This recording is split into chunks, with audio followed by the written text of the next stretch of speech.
आज मिरजेमध्ये गणेशोत्सवाची खरी सुरुवात झाल्याचं वातावरण जाणवतंय. शहरातील अनेक मंडळांच्या गणपतीचे मोठ्या दिमाखात ढोल ताशाच्या गजरात भव्य मिरवणुकीसह आगमन झाले.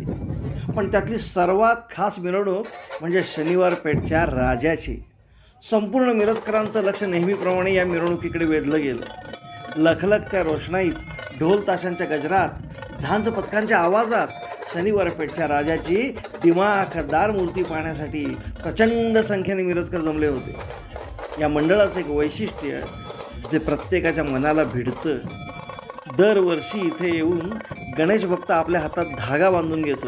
मागच्या वर्षी बांधलेला धागा यावर्षी काढायचा आणि नवीन धागा भक्तीने, प्रेमाने हातात बांधून घ्यायचा.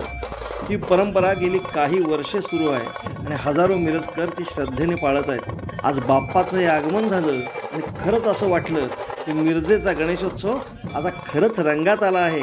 बोला गणपती बाप्पा मोरया.